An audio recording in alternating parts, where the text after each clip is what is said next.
నమస్కారం. మహిళా ఆరోగ్య దీపిక జీవనరేఖ కార్యక్రమానికి స్వాగతం. ఒబెస్టిక్ ఫిస్టులా అనేది యోని మరియు జీర్ణాశయం మధ్య అసాధారణమైన కలయిక వలన వచ్చే సమస్య. డెలివరీ సమయంలో వచ్చే ఇతర సమస్యల కారణంగా లేదా డెలివరీ ఆలస్యం అవ్వడం వలన ఈ సమస్య తలెత్తుతుంది. గర్భిణులలో డెలివరీ ఆలస్యమైనప్పుడు అది యోని మరియు మూత్రనాళంపై ఒత్తిడిని కలిగిస్తుంది. ఈ ఒత్తిడి శిశువు లేదా తల్లి కణజాలాలకు రక్త సరఫరాను నిలిపివేస్తుంది. ఇది గర్భిణులలో మలమూత్ర విసర్జనపై తీవ్ర ప్రభావాన్ని చూపిస్తుంది. ఒబెస్టిక్ ఫిస్టులా గురించి మరిన్ని వివరాలు ఇప్పుడు తెలుసుకుందాం.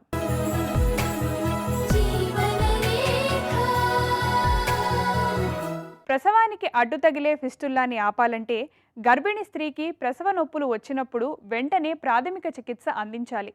ఒబెస్టిక్ ఫిస్టులాని సర్జరీతో కూడా సరిచేయవచ్చు. ఒబెస్టిక్ ఫిస్టులా అనే సమస్యని నివారించుకునేందుకు అవకాశం ఉంది. ఈ సమస్యకు మంచి చికిత్సలు కూడా అందుబాటులో ఉన్నాయి. ఈ సమస్య గురించి మరిన్ని వివరాలను ఇప్పుడు చూద్దాం.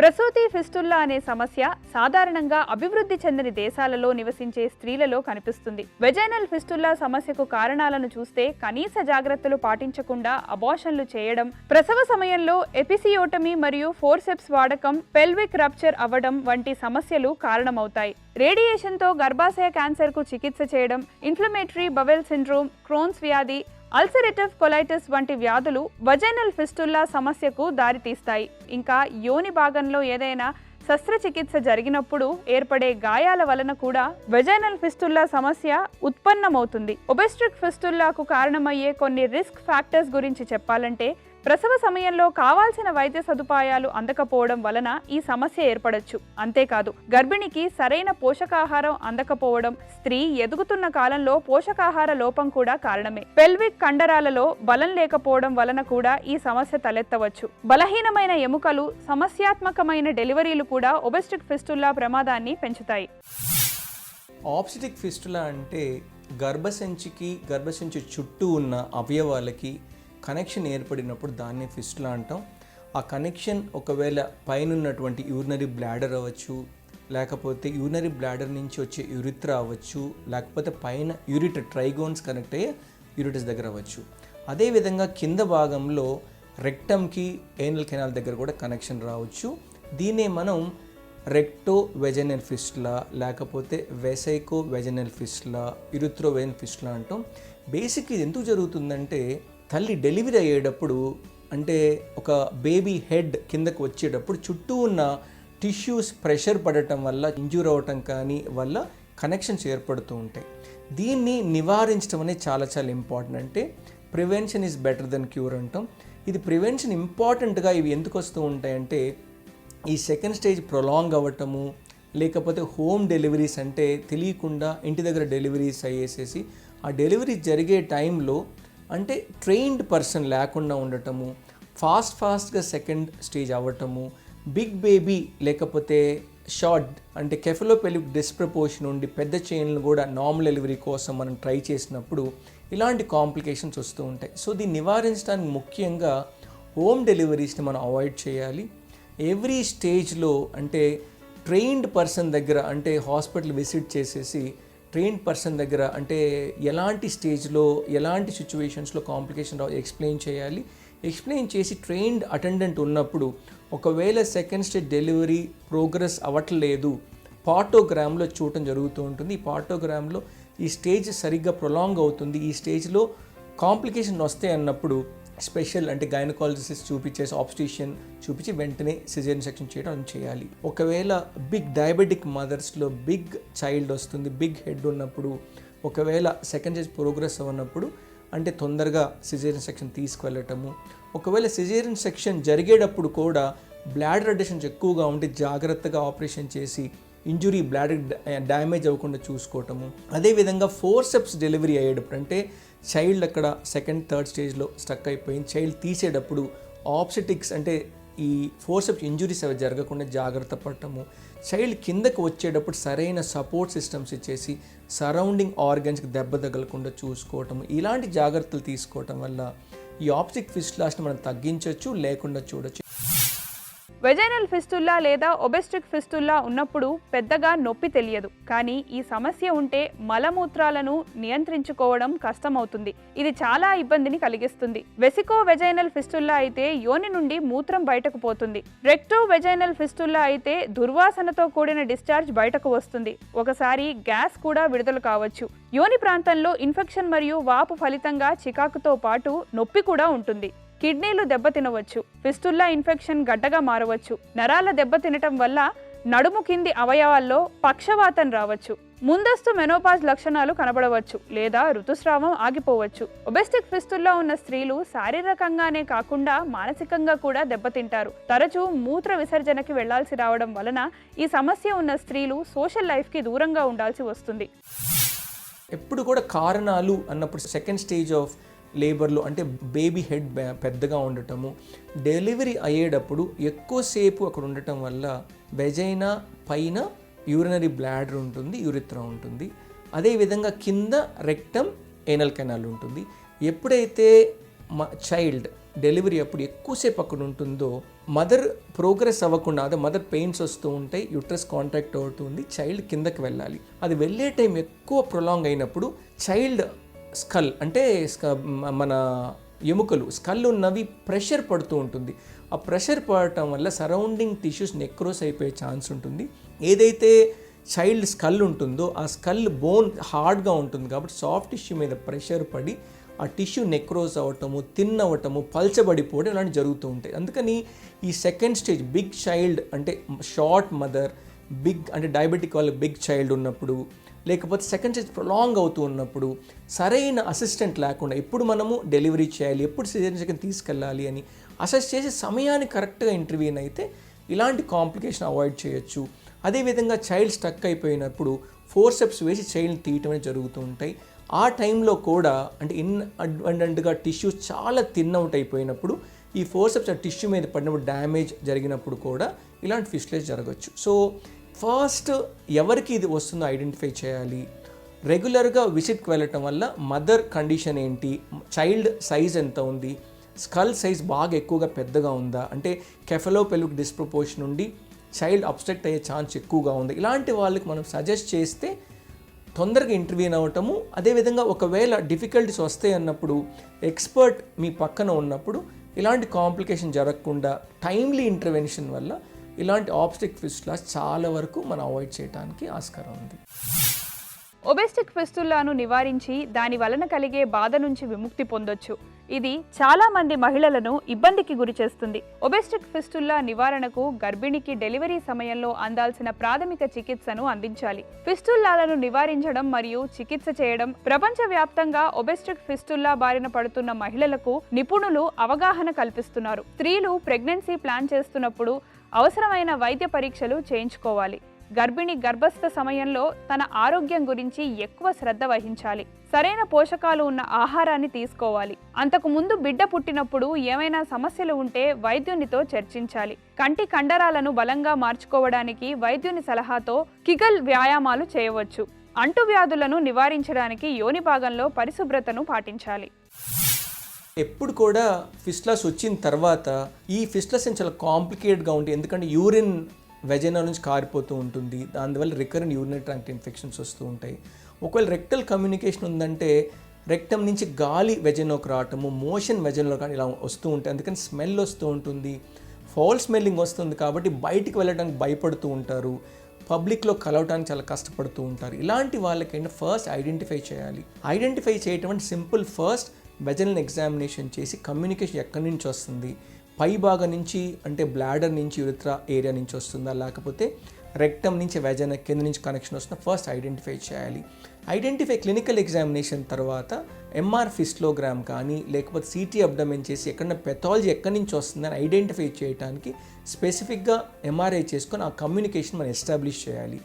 ఎస్టాబ్లిష్ చేసిన తర్వాత ఎటువంటి అంటే పేషెంట్ ఏజ్ని బట్టి, కండిషన్ బట్టి, కాంప్లెక్సిటీని బట్టి మనం ఏంటంటే బ్లాడర్ దగ్గర ఫిస్టులా వచ్చిందా, యూరిత్రా దగ్గర నుంచి వచ్చిందా, లేదా రెక్టల్ దగ్గర నుంచి కమ్యూనికేషన్ చూసి రకరకాల కండిషన్స్కి స్పెసిఫిక్ ట్రీట్మెంట్ ఇచ్చి ఈ కండిషన్ని నివారించడానికి ఆస్కారం ఉంటుంది. చాలామందికి వెరీ లెస్ పర్సంటేజ్ లో ఫిస్టులాస్ దానికదే హీల్ అయ్యే ఛాన్స్ ఉంటుంది కాబట్టి, కానీ మెజారిటీ ఆఫ్ ఆబ్స్టిక్ ఫిస్టులాస్ ఏదో ఒక సర్జికల్ ఇంటర్వెన్షన్ అవసరం పడుతుంది కాబట్టి అది ముఖ్యంగా రాకుండానే కాపాడుకోవటం అనేది చాలా చాలా ఇంపార్టెంట్. వచ్చిన తర్వాత ఆ కాంప్లికేటెడ్ నేచర్ ఆఫ్ ఫిస్టులాని బట్టి పేషెంట్స్ సఫర్ అవుతారు అండ్ ఎక్స్పర్ట్ సర్జన్స్ వల్ల ఇది కరెక్ట్ చేయడం మనకి వీలవుతుంది. కాబట్టి ఇలాంటి ప్రివెన్షనే చాలా చాలా ఇంపార్టెంట్. వెనుకబడిన దేశాల్లో చాలామంది అమ్మాయిలకు ఋతుక్రమం వచ్చిన వెంటనే పెళ్లి చేసేస్తారు. విషాదకరమైన విషయం ఏంటంటే ఈ అమ్మాయిలు ఒబెస్టిక్ ఫిస్టుల్లా బారిన పడిన తర్వాత వారు కుటుంబం నుంచి సమాజం నుంచి దూరంగా ఉండాల్సి వస్తుంది.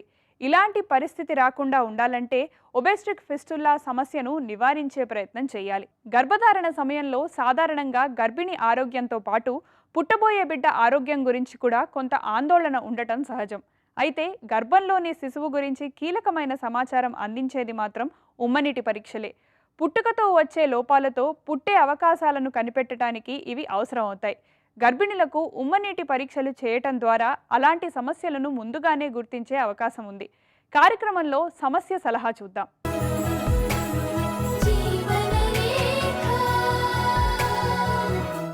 డాక్టర్ గారు, వసుమతి ఇలా అడుగుతున్నారు. నేనిప్పుడు 8వ నెల గర్భంతో ఉన్నాను. అయితే నా కడుపులో ఉన్న బేబీ బ్రీచ్ పొజిషన్లో ఉందని ఇప్పుడే నాకు తెలిసింది. నాకు సిజేరియన్ ఆపరేషన్ చేయించుకోవడం ఇష్టం లేదు, ఎందుకంటే నాకు ఇంతకుముందు బాబు నార్మల్గానే పుట్టాడు. మరి ఈ బేబీ బ్రీచ్ పొజిషన్లో ఉంటే నార్మల్ డెలివరీ అవుతుందా? అసలు ఎందుకు ఇలా అయింది? ఇప్పుడు నేనేం చేయాలి అని అడుగుతున్నారు. వసుమతి గారు, మీరు ఇది రెండో ప్రెగ్నెన్సీ అని చెప్పారు, బ్రీచ్ ప్రజెంటేషన్ అని చెప్పారు. ఫస్ట్ నార్మల్ డెలివరీ అయింది కనుక మీకు మీ డెలివరీ టైం వరకు అంటే బేబీ టర్న్ కావచ్చు, అంటే కిందికి హెడ్ వచ్చేసి పైకి బ్రీచ్ వెళ్ళిపోవచ్చు. చాలాసార్లు అలా జరుగుతుంది అనమాట. ఒకసారి మదర్కు పెయిన్స్ స్టార్ట్ అయిన తర్వాత ఫస్ట్ స్టేజ్ ఆఫ్ లేబర్లో, సెకండ్ స్టేజ్ ఆఫ్ లేబర్లో బేబీ టర్న్ అయిపోతుంది. అప్పుడు మీకు నార్మల్ డెలివరీ అయ్యే అవకాశం ఉంది. సెకండ్ ప్రెగ్నెన్సీ బ్రీచ్ ఉంది కనుక మీరు సిజేరియన్ అవుతుందని భయపడాల్సిన అవసరం లేదండి. అంటే చాలా రేర్ కేసెస్లలో కనుక బ్రీచ్ డెలివరీ ఉంటే అంటే 2.5 kgs బేబీ అలా ఉందనుకోండి, అంటే లెస్ దెన్ 3 kgs బేబీ ఉంటే నార్మల్గా బ్రీచ్ డెలివరీ చేసే అవకాశం కూడా ఉంది. ఒకసారి మీరు డెలివరీ అయ్యారు కనుక డెఫినెట్గా మీకు నార్మల్ డెలివరీ అయ్యే ఛాన్స్ ఉంది. ఇప్పుడు బ్రీచ్ ఉన్నా కానీ నార్మల్ డెలివరీ కావచ్చు. సపోజ్ బేబీ వెయిట్ కనుక తక్కువ ఉంటే, ఇంకా వేరే కోమార్బిడిటీస్ మీకు ఏం లేకపోతే నార్మల్ కూడా బ్రీచ్ డెలివరీ చేయొచ్చు.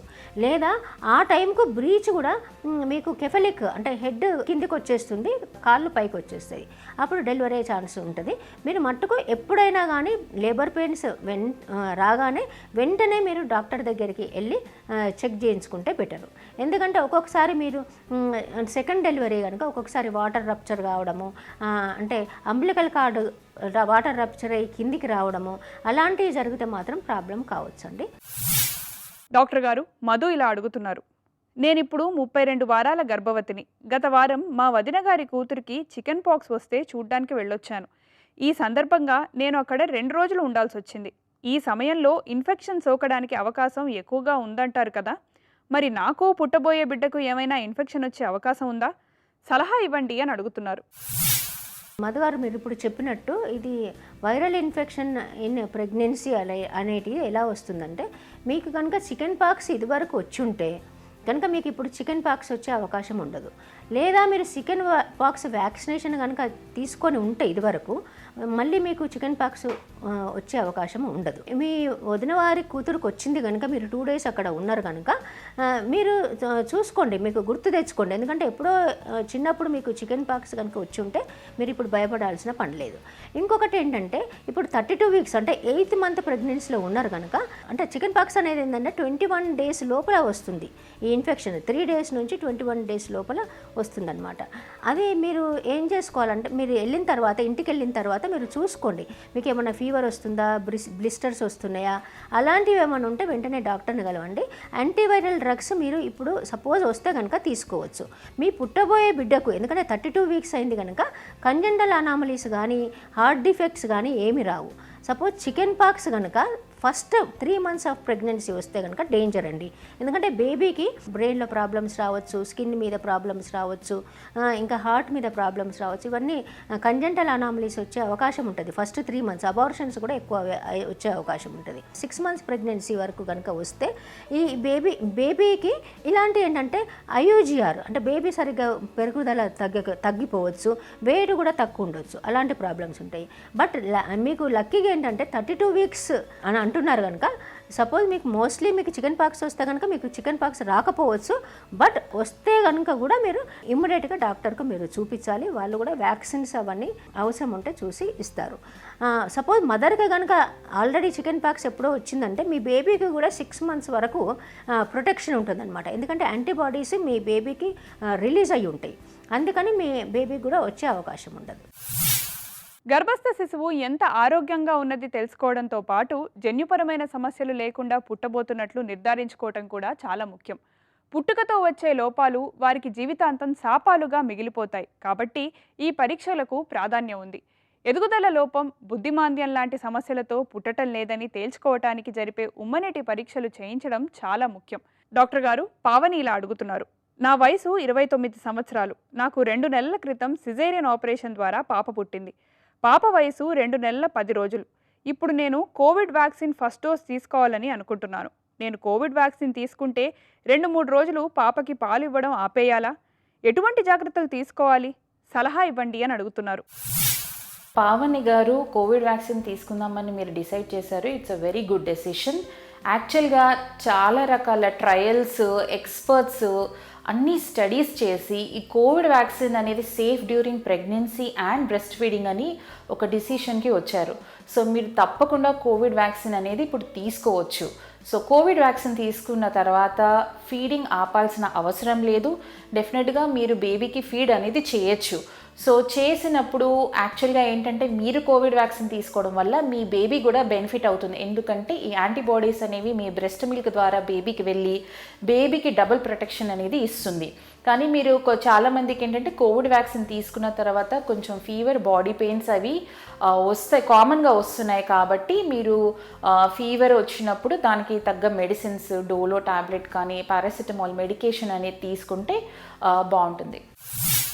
డాక్టర్ గారు, అర్చన ఇలా అడుగుతున్నారు. నా వయసు 31 సంవత్సరాలు. నాకు కుడి రొమ్ములో నొప్పిగా ఉంటుంది. దగ్గినప్పుడు, తుమ్మినప్పుడు నాకు బ్రెస్ట్లో ఎటువంటి నొప్పి రావడం లేదు. కానీ రొమ్ముల్ని ముట్టుకుంటే మాత్రం కుడివైపు రొమ్ములో నొప్పి వస్తోంది. ఇదేమైనా క్యాన్సర్ అయి ఉండొచ్చేమోనని నాకు భయంగా ఉంది. నా రొమ్ములో నొప్పికి కారణం తెలియజేయండి అని అడుగుతున్నారు. అర్చన గారు, రొమ్ములో నొప్పి అని చెప్పేసి అంటున్నారు. సో రొమ్ములో నొప్పికి చాలా రకాల కారణాలు ఉంటాయి. ఒక్కొక్కసారి ఏంటంటే చాలామందికి పీరియడ్స్ రాకముందు, పీరియడ్స్ టైంలో కూడా హార్మోనల్ మార్పుల వల్ల సెన్సిటివిటీ అని ఉండి పెయిన్ అనేది వస్తూ ఉంటుంది. కొంతమందికి పీరియడ్స్తో సంబంధం లేకుండా వేరే టైంలో కూడా ఈ పెయిన్ అనేది మనం చూస్తుంటాం. సో అది ఇన్ఫెక్షన్ ఉండొచ్చు, ఇన్ఫ్లమేషన్ ఉండొచ్చు. ఒక్కొక్కసారి బ్రెస్ట్లో సిస్ట్లు కానీ గడ్డలు కానీ ఉన్నప్పుడు కూడా ఇలాంటి ప్రాబ్లమ్స్ అవి ఫేస్ చేస్తూ ఉంటారు. ఒక్కొక్కసారి దెబ్బలు తగిలినా, ఎక్కువగా వర్క్ చేసినా, అంటే మీరు ఈ షోల్డర్స్ యూజ్ చేసి ఎక్కువ మోతాదులో వర్క్ చేసినా, ఏదైనా వెయిట్స్ లిఫ్ట్ చేసినా కూడా ఒక్కొక్కసారి ఈ సెన్సిటివిటీ అనేది ఫేస్ చేయడం అనేది జరుగుతుంది. సో మీరు ఇమీడియట్గా ఒకసారి బ్రెస్ట్ ఎగ్జామినేషన్ డాక్టర్ గారిని సంప్రదించి చేయించుకొని ఒక అల్ట్రాసౌండ్ బ్రెస్ట్ చేసుకుంటే దాంట్లో ఏమన్నా ప్రాబ్లమ్స్ ఉన్నాయా అనేది కనుగొని దానికి తగ్గ ట్రీట్మెంట్ తీసుకుంటే బాగుంటుంది. పుట్టబోయే బిడ్డకు జన్యుపరమైన లోపాలు లేవని నిర్ధారించుకోవటానికి ఉమ్మనీటి పరీక్షలు తప్పనిసరి. ఒక్కోసారి ఉమ్మనీరు ఎక్కువగా ఉంటే తొలగించడానికి కూడా ఈ శాంపుల్ సేకరించే విధానాన్ని అనుసరిస్తారు. పిల్లలు తీవ్రమైన లోపాలతో పుట్టిన తరువాత జీవితాంతం బాధపడే కంటే ముందుగానే గుర్తించి అవసరమైతే గర్భస్రావానికి సిద్ధం కావటం మంచిదన్నది డాక్టర్ల అభిప్రాయం. ఇది నేటి మహిళా ఆరోగ్య దీపిక జీవనరేఖ. మరో కార్యక్రమంలో మళ్ళీ కలుసుకుందాం. అంతవరకు సెలవు, నమస్తే. మీ ఆరోగ్య సమస్యలను, సందేహాలను మాకు పంపించవలసిన వాట్సాప్ నంబర్ 8790597766.